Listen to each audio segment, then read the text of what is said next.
Welcome back, everybody. Today we are actually going to be talking to Carl Sorensen of Sites for Contractors. What he does is he helps contractors with their online marketing strategies. Yeah, and he actually goes a little bit further than that. He takes a little bit deeper dive. So welcome, Carl. How are you doing today? Good. How about you guys? Good. Hanging in there. Thanks for having me on. No, I appreciate you being here. Well, first off, do you mind sharing a little bit of your story and where you come from and everything? Sure. So my name is Carl. I'm on the west coast of Canada on Vancouver Island in a little town called Qualicum Beach, kind of seaside town, small population. I've lived here pretty much my whole life. I got into internet marketing back in 2003, mainly doing like affiliate type stuff, lead generation type stuff. And it wasn't until about 2008 where I started to focus on working with contractors. I bought my first home at the time, and I needed to have contractors do some work for me. And I started Googling them and trying to find people. And I realized at that time that the market was like really, really underserved as far as web stuff went. And I had the knowledge and experience to kind of help them. So I started that business overnight, really. Oh, that's awesome. That's very... Well, and if you've been at this since 2003, that's literally like 100 years in internet years, isn't it? You are maybe a dinosaur. I'm just saying. Yeah, it's been a long time. In 2015, I was approached by a couple of friends who were contractors locally. I had high school friends, and they wanted to start a landscaping company. They knew that I had the skills set that I had, so they kind of brought me on board. And we launched that company. It was called Island Pro Mowing and Landscaping. And it's still running really strong today, thanks to all the stuff we've done on the web. So. No, that's awesome. And I know you're very active in our Landscape Business Owners Facebook group. You're posting stuff quite a bit on Fridays, giving all kinds of helpful information. So this is another reason why we wanted to have you on here today. Cool. And we're actually excited because we're going to have you start helping out inside our Millionaire Academy too, helping some of our members and kind of take a deeper dive in some of the issues they're having and try to help their landscape business. So we're super excited to have you part of that. For sure. Well, yeah, I think this need a lot of help in this department. Yeah. Well, they do in this day and age. You can't like not have a website. I mean, it seems silly to not. So. Yeah. Yeah. Well, like, I don't know, to me, whenever I want to look for something, I go online and I research it first. So I think that's what many homeowners are doing, especially, I don't know, with COVID kind of bringing on a little bit more, I think. What's your experience with that? Yeah, for sure. And you have a lot of the companies, when COVID first started, a lot of my contractors were kind of panicking that, oh my gosh, what's going to happen? My business is going to tank. And it was like maybe 3-4 weeks, and all of a sudden things started to like really take off for them. And I was getting contacted by also a lot of new contractors who did not have a solid web presence. And those guys were the ones that were struggling to find work because word of mouth dried up, like literally. Nobody's talking. Yeah, exactly. Yeah. Well, and I tell people too, even if somebody hears of you word of mouth, I think it's good to have that web presence too, because everybody Googles everything these days. And so if they're like, even if they've heard something good, they'll be like, but are they for real? Get on the internet and see what they can find. Yeah. 100%. And that's one thing that a lot of landscapers or contractors for that matter will overlook is they think just because they're getting word of mouth that's just, they got that cat in the bag and that's a client. Reality, they get you through word of mouth, they know about you, now they're going to do that research phase. And if you have a web presence that, turns them away, you're never going to know that you got that word of mouth referral turned away. So. Right. Yeah. If your website looks like, I always say this, it looks like something that like a 19-year-old did in like 1995. Like, 'cause I remember back in the day in high school, like you had to make a web page for high school, but they were like awful. But I still see some web pages that kind of look like that. So yeah. That's what my first website looked like too. Yeah.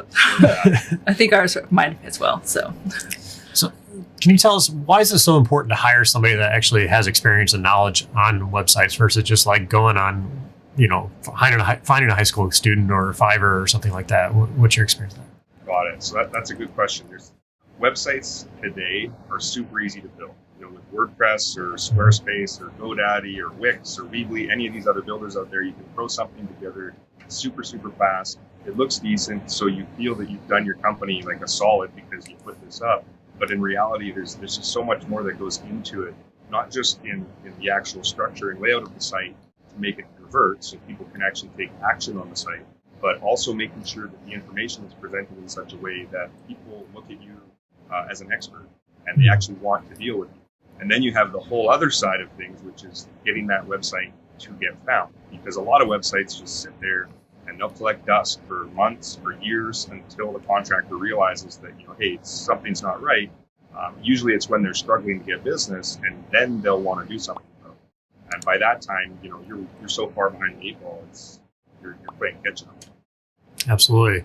I feel a lot of times contractors don't realize how important the website is. They'll go spend $30,000-$40,000 on a piece of equipment like that, but come to their website and you want me to spend even a few $500. I've heard people complain about, like, come on, like, yeah, it's something that gets you more money. It's a tool in your business. Exactly. And with landscapers, you're into it for, you got trucks, you got trailers, you got equipment. We're talking like hundreds of thousands of dollars potentially for a company that's growing to any significant size. And just to not spend that kind of money to keep all that equipment and stuff working is just silly. Yeah, and well, that's the thing you said in your business, your Island Pro business. You're able getting thousands of leads, per year, and we get more than 1,000 leads per year, and that's just through the website itself. But that's also because we came into a market that was saturated, but it was saturated with contractors that had really bad websites. So when we came into the game and launched the site, it took a little while to get it rolling. It was about a month and a half until we started to get leads through the site. And then it was the second year when it really started to take off. Because the website had some soak time, we were able to start getting reviews, start getting a lot of pictures of our work, that type of thing. Just helped us jump so much faster into it. Mm-hmm. Yeah, well, that brings up a good point, because many people say they go on Wix or whatever and build the site, and they think, if it didn't work like immediately, then they build it, they'll come. It doesn't work that way. I see I see a lot of those threads in the Facebook group where someone will be asking about website stuff, and you always have the same type of replies come in. So you have a few people that will recommend some developers. You'll have a few people that will say, "Oh, it's so easy. Just build it yourself, man. Look at mine. It's awesome. It's great." But then when you start asking them questions like, "Okay, so you built your site. Do people find it in Google?" Well, I don't know. Have you ever got a phone call from it? Well, I don't know. And that's, right there, it kind of tells you probably not the best person to follow about website stuff. Yeah. Do you have any tips if somebody is looking to get their website done? Who should they hire? What do they look for when they're looking to hire somebody? So a few things. One, you generally want to try and find somebody that specializes in your trade. So you don't want to hire a generalist designer. There's a lot of local developers. This is one of the biggest problems is a contractor will try and find somebody local because they want to be able to see them face to face or deal with a local company. When you do that, those developers usually are generalists. So they'll build a website for anybody, the hairdresser, the dentist, the lawyer, the landscaper. So they never really get very good at promoting any one specific type of business. So they don't learn enough about your specific business needs, customer pain points, and services that you offer to be able to actually provide you an effective solution. Sure, they'll build you a nice site. It'll look nice. You'll feel nice and warm and fuzzy inside because you have this pretty website. But after 6 months to a year, that thing's just going to sit there and it's not going to do much. So you want to find somebody that specializes in your trade. The second thing you really want to look for is you want to make sure that they'll allow you or provide you with examples of other contractor sites in the specific trade. So you can A, check out their sites, and B, contact them and ask them about the developer. That's one of the biggest things I always recommend a contractor do is contact their clients and see how it has worked out for them, because they're not going to lie to you. They're going to tell you exactly what's up. Another thing that's really important when a contractor is looking to hire a developer, especially a local developer, is you want to make sure that they're not going to work with your competitors. So when you go after somebody, you find someone local that can develop your website and they build a site for you. It's been up for 6 months, a year, 2 years. And then another landscaper comes to them because they've seen your site and they want to build something similar. Are they going to take on that client and now directly compete with you? Or are they going to deny them? Well, a local developer who has to rely on that local business, they're probably going to build a site for them. So now you're in a kind of, some developers care about it, some don't. I think it's a conflict of interest personally. That's why I try to avoid that in all cases. Mm-hmm. Good point. I didn't think about that. Yeah, and you mentioned a little bit about content and how important it is. You mind sharing a little bit more about that? Content is critical on your site, and this is one area where contractors really, really miss the boat, especially landscapers. So landscapers provide a lot of different services. There's a whole pile of services that can fall under the landscaping umbrella. Whether you provide them all or you just specialize in a few, one of the biggest mistakes that a contractor will make with their site is they'll have a services page. And on that services page, they'll list everything that they do. This doesn't help. It confuses Google because they don't know what you're most important for. And you can't create the content at an in-depth level that's going to help people, that's going to portray you as an expert and help people make that decision to choose you. So with content, it's really important that you break down your services into specific pages. So if you do retaining walls, that's a page. Yard cleanups, that's a page. Brick paver patios, that's a page. Driveways, that's a page. Decks, that's a page, and so on. So the average landscaping site can get pretty big, and we call that your web footprint. So the bigger your footprint on the web, the more opportunities you have to get found. By creating those individual pages of content, you also have the ability to speak directly to that specific customer. So if somebody is coming to your site looking for retaining walls, and they see in your list of services that you do retaining walls, well, they know you do it, but you're not really providing them any information on that service. So if you had a whole page dedicated to retaining walls, and you're talking about the different types of block that are available, you're talking about wall surcharges, you're talking about hydrostatic pressure, you're talking about geogrid, now you're starting to speak to somebody specifically about the specific pain points they may have around retaining walls. Maybe they need to rebuild a failed retaining wall because their contractor never talked to them about any of this stuff. So you're starting to resonate with the customer on a much more personal level, and you're portraying yourself as an expert. When you just have one page on your site that tries to list everything that you do, you have no opportunity to do that. Yeah, I see that a lot with a lot of landscapers, just listing just everything they do. Just a little bulleted list. Yeah. It's all over. I love it when I see that on a customer site that's coming to me and asking for advice, because that's an easy shoe in for me right away to show them something that is drastically wrong with the way that they are promoting on the web.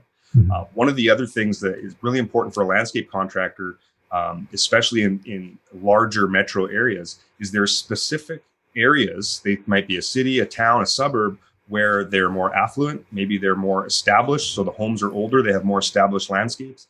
These are places that you also want to target with your website. And you can do that by creating a service area page and listing your service areas. And to take it even further, you start to create an individual page for each city, town, or suburb that you do services in.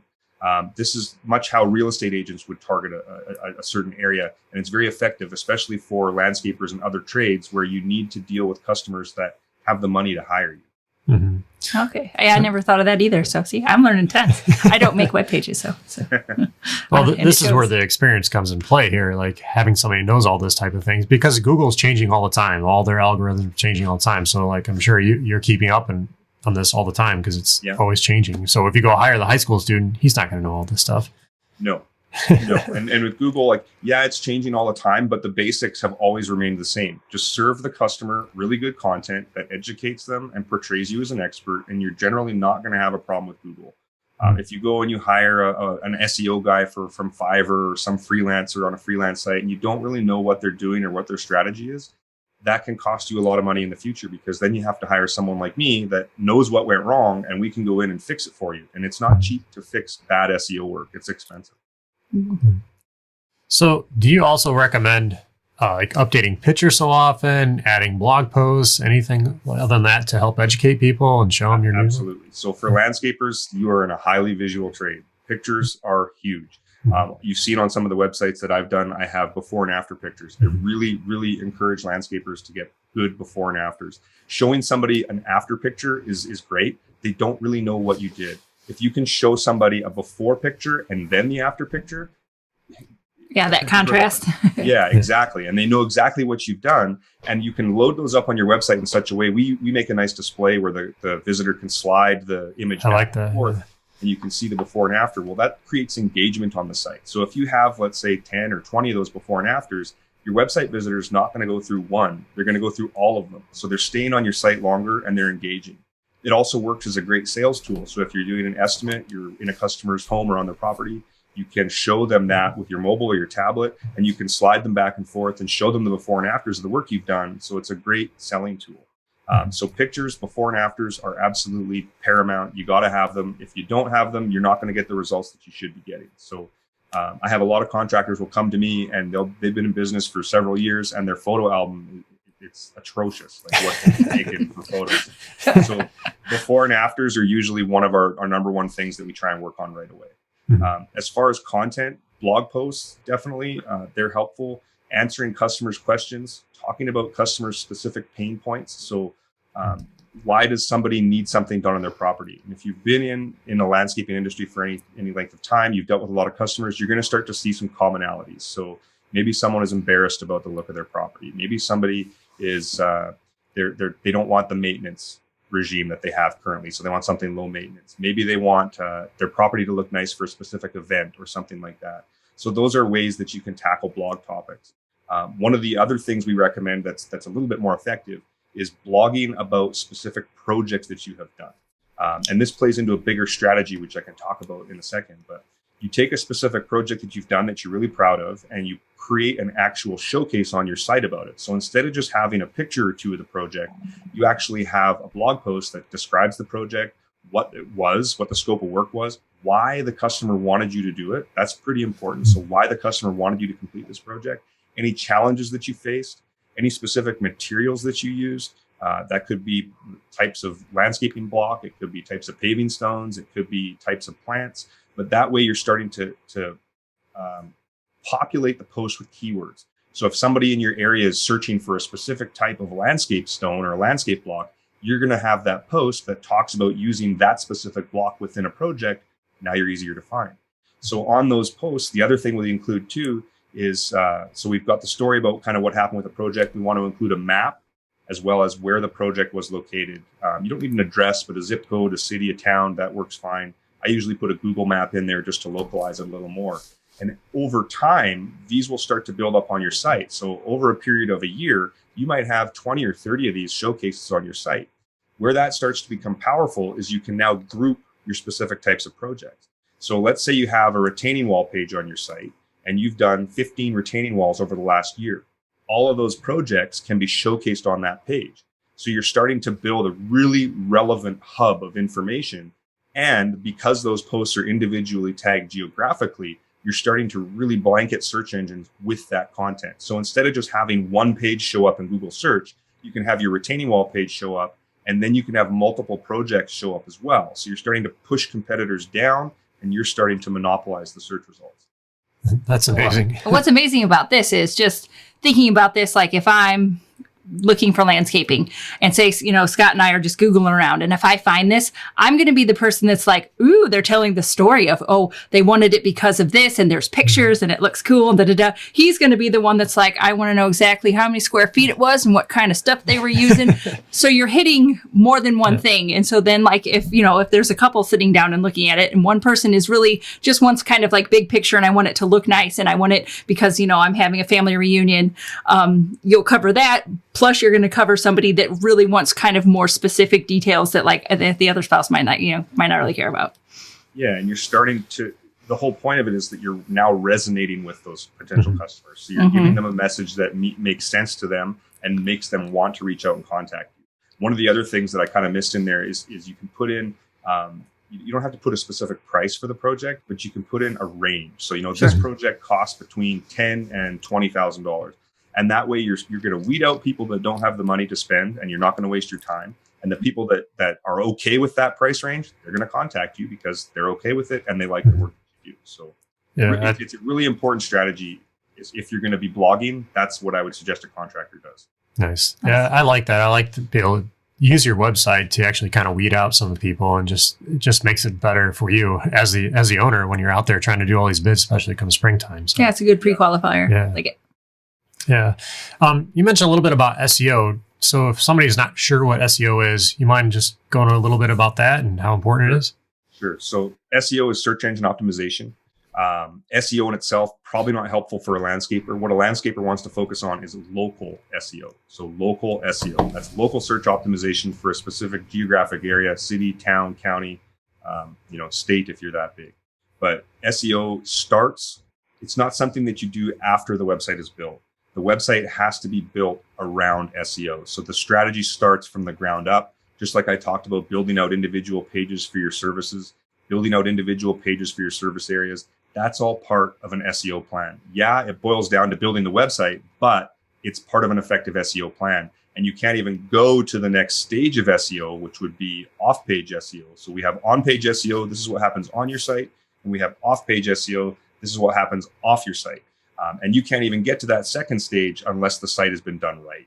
I see a lot of contractors, they'll hire one person to build the website, but then they'll try and find somebody else that can do the SEO work. And if that's the case, you've already lost that battle. So you're going to be spending money. Well, actually lighting money on fire is a better analogy for that, because you've dealt with a web developer that didn't know the SEO side of things, and now you're trying to find someone that can come and redo all that work.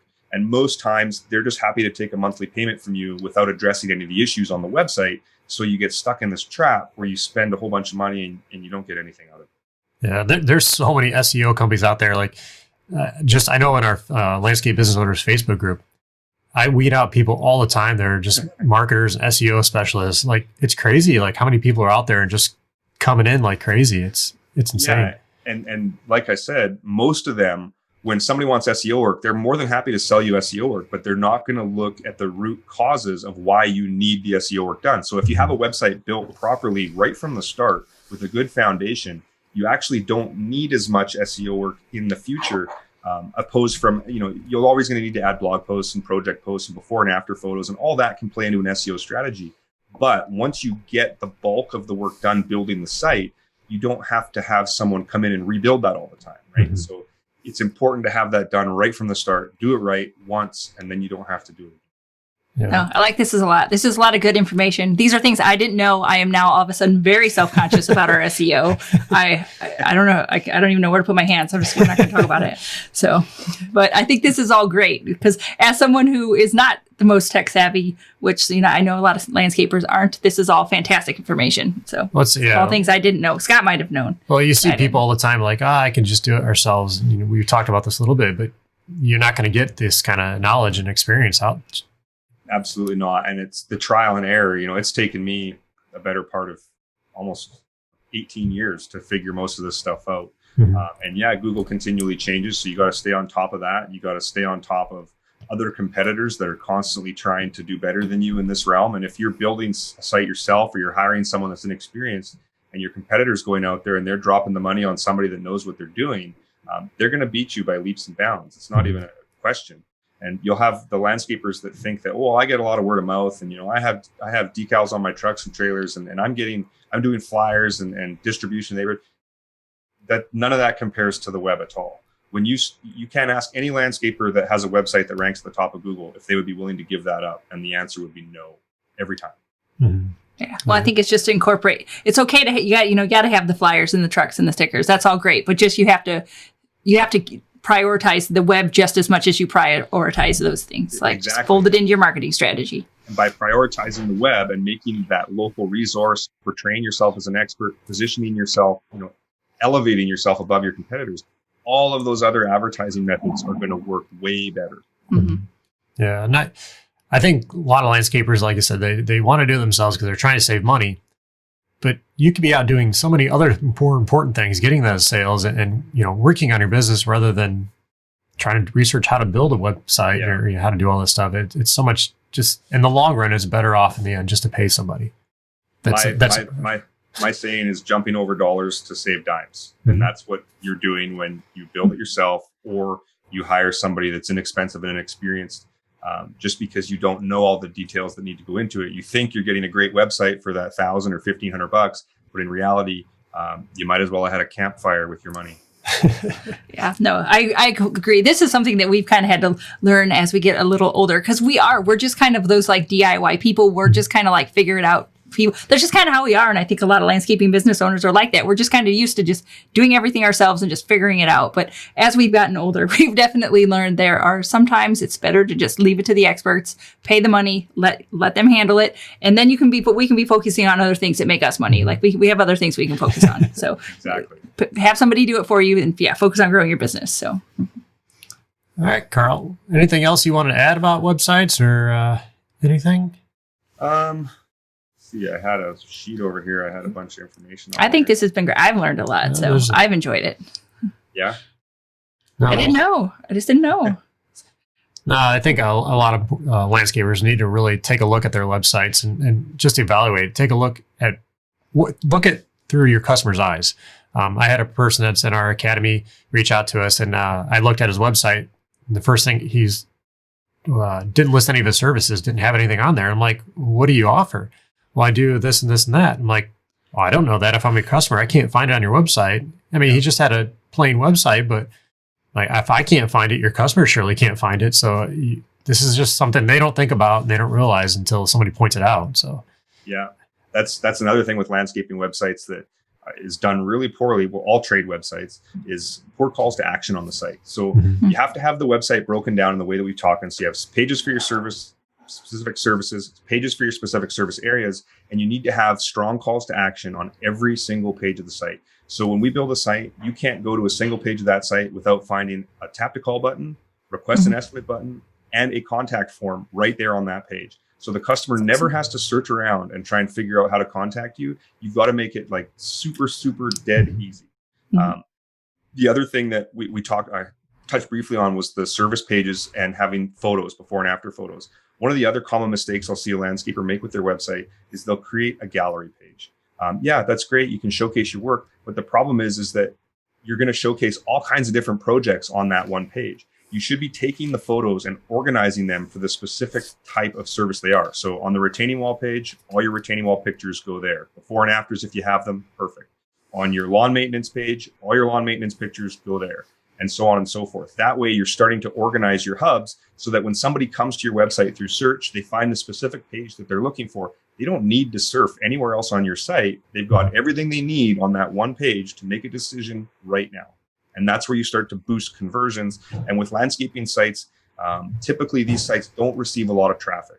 You know, the Island Pro site, I'd consider that a really busy site. That gets anywhere from 1,000 to 1,500 visitors a month in the peak season. That's not a lot when it comes to web traffic. So you've got to maximize the amount of leads that you're getting out of that. And by having the proper calls to action, building the relevant hubs, having the right types of content, that's going to just amplify what you're getting out of the site. Absolutely. With such minimal traffic. So I guess if you have the call to action button on their website and it's formed, how does that get downloaded to the owner? You know, do they go to the CRM or is it just emailed to them? How is that handled? Yeah, there's a few ways that can be done. We build the sites with WordPress and we use a plugin called Gravity Forms, which allows us to make nice, pretty forms.